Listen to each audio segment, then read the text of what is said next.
নমস্কার আমার প্রাণপ্রিয় বন্ধুরা, টিয়ার রান্নাঘর থেকে আমি তন্দ্রা। আজ চলে এলাম ইলিশ মাছের একটা রেসিপি নিয়ে। দেখতে থাকুন আমার সম্পূর্ণ ভিডিওটি। আশা করছি আপনাদের ভালো লাগবে। চলুন তাহলে কি করে রান্নাটি করলাম দেখে নিন।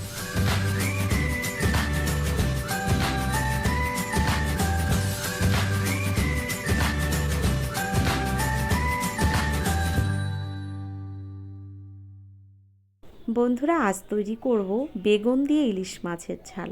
রেসিপিটি তৈরি করার জন্য এখানে আমি বড় সাইজের একটা বেগুন নিয়েছি, সঙ্গে দুটো ইলিশ মাছ আমি কেটে ধুয়ে পরিষ্কার করে গুছিয়ে নিয়েছি। আর মাছগুলো কিন্তু খুব বড় নয়, মিডিয়াম সাইজের মাছ রয়েছে। তো এখানে মাছগুলো কেটে নেওয়ার পরে আমি এখানে বেগুনটাকেও কেটে নিয়েছি 2 চামচ কালো সর্ষে আর 4টে কাঁচা লঙ্কা। এটা আমি শিলপাটায় ভালো করে বেটে নেব। তো এখানে বেগুনগুলো তার মধ্যে কেটে গুছিয়ে নিয়েছি। বেগুনটা কিন্তু ভীষণ কচি ছিল, তাই দেখালাম আপনাদের। দেখুন এখানে এবার মাছের ওপরে আমি লবণ হলুদটা মাখিয়ে নেব। বন্ধুরা, এখন আর মন চায় না ভিডিও বানাতে, অনিচ্ছার পরে আমি ভিডিও বানাচ্ছি আজ কয়েকদিন। কারণ এত কষ্ট করে একটা ভিডিও বানানোর পরে 30, 35, 40টা ভিউজের বেশি হয় না। 3 দিন 4 দিনে এরকম ভিউজ হচ্ছে। তাহলে এত কষ্ট করে এখানে আমার কোনো লাভ আছে কি? আগের চ্যানেলটা বন্ধ করেছিলাম এই একটা কারণে, আবার শুরু হলো তাই। কারণ এত কষ্ট করে 2 বছর ধরে আমি যেভাবে কষ্ট করি, আমার জায়গায় হলে আপনারা পারতেন না। আমি এক্সট্রা যে কাজগুলো করি তারপরেই ভিডিও বানাই, অন্য কেউ হলে আমার জায়গায় তারা পারতো না। চেষ্টা করি তাও যে যদি কখনো একটা জায়গায় পৌঁছাতে পারি, কিন্তু ভেবে দেখেছি এখান থেকে কখনো আমি আমার লক্ষ্যে পৌঁছাতে পারবো না। তাই আস্তে আস্তে চ্যানেলটা আবারও বন্ধ করে দেবো, একদম আমি এই ইউটিউব থেকে বেরিয়ে যাব।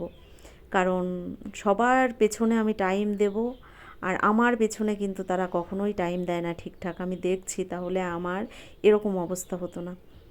তাই আজ কয়েকদিন ধরে আমিও কিন্তু সবার পরিবারে ঠিকঠাক টাইম মতো যেতে পারছি না। যাই হোক, আপনাদের যদি ভালো লাগে দেখবেন, যা যখন টাইম পাবো একটা দুটো ভিডিও দেব।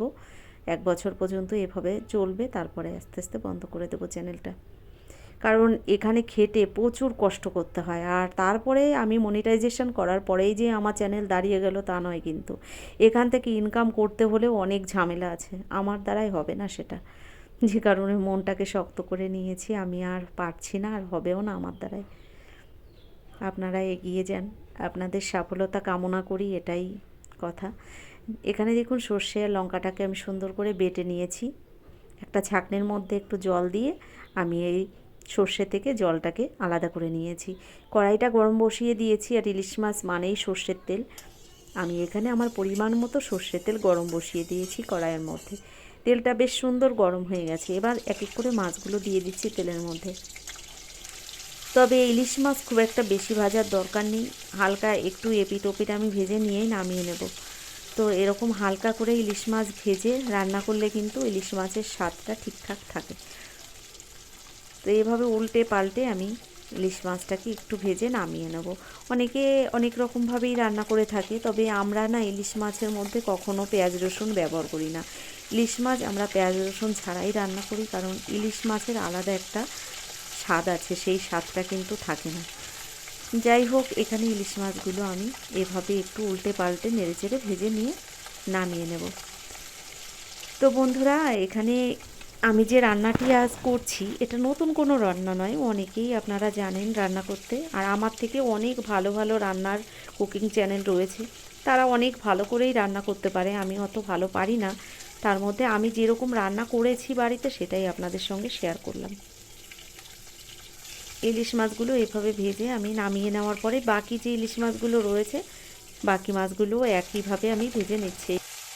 বাকি মাছগুলো তেলের মধ্যে দেওয়ার পরে এভাবে হালকা করে উল্টে পাল্টে আমি মাছগুলোকে ভেজে নিচ্ছি। দেখুন মাছগুলো ভাজা হয়ে গেছে। মাছগুলো এবার নামিয়ে নেওয়ার পরে ওই তেলের মধ্যেই আমি রান্নাটা করব। এবার দেখুন এই তেলের মধ্যে দিয়ে দিচ্ছি কিছুটা কালো জিরে ফোড়ন। ফোড়নটাকে এভাবে নেড়েচেড়ে একটু ভেজে নিচ্ছি। আর এর মধ্যে দিয়ে দিলাম আমি কয়েকটা চেরা কাঁচা লঙ্কা। আমি এই রান্নাটার মধ্যে খুব একটা মশলা ব্যবহার করব না, একদম হালকা মশলায় কিন্তু রান্নাটা করব। তো বেগুনটাকে তেলের মধ্যে দিয়ে দিলাম, আর এভাবে একটু নেড়েচেড়ে বেগুনগুলোকে হালকা করে ভেজে নেব। আমি আলাদাভাবে কিন্তু বেগুনগুলো ভেজে নিচ্ছি না এখানে। তো এভাবে নেড়েচেড়ে বেগুনটাও আমি ভেজে নিলাম হালকাভাবে। আর বেগুনগুলো একটু ভেজে নেওয়ার পরে এর মধ্যে দিয়ে দিচ্ছি এবার স্বাদ মতো লবণ হলুদ। লবণ হলুদটা দেওয়ার পরে এবার দিয়ে দিচ্ছি হাফ চামচ জিরের গুঁড়ো। আর এভাবে আরও কিছুক্ষণ নেড়ে চেড়ে দিয়ে দেবো এর মধ্যে কালারের জন্য একটু লাল লঙ্কার গুঁড়ো। তো 1 চামচে 3 ভাগের 1 ভাগ দিয়েছি লাল লঙ্কার গুঁড়ো। লঙ্কার গুঁড়োটা দেওয়ার পরে ভালো করে আরও কিছুক্ষণ ভেজে নিলাম।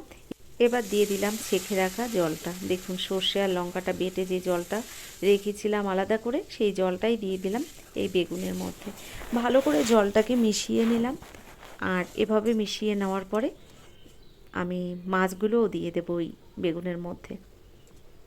যেহেতু মাছটা খুব একটা ভাজা নয়, তাই আমি মাছগুলো এই ঝোলের মধ্যে এখনই দিয়ে দিলাম, তাহলে কিন্তু আলাদা একটা রান্নার ফ্লেভার হবে। দেখুন এখানে মাছগুলো দেওয়ার পরে এভাবে একটু নেড়ে চেড়ে ঢাকনা বন্ধ করে 2 মিনিটের জন্য ঢেকে দেবো। যেহেতু বেগুন দিয়ে রান্না করছি, রান্না করতে কিন্তু খুব একটা সময় লাগে না। ঝোলটা সুন্দর ফুটে উঠেছে হাই ফ্লেমে। আমি ঢাকনা বন্ধ করে এভাবে 2 মিনিটের জন্য ঢেকে দিলাম। চলে এলাম 2 মিনিট বাদে ঢাকনাটা খুলে। এবার দেখে নেব বেগুনগুলো ঠিকঠাক সিদ্ধ হয়েছে কিনা। বেগুন যেহেতু সিদ্ধ হয়ে যায়, তো এভাবে একটু নেড়ে চেড়ে আরও কিছুক্ষণ আমি রান্না করে নেব।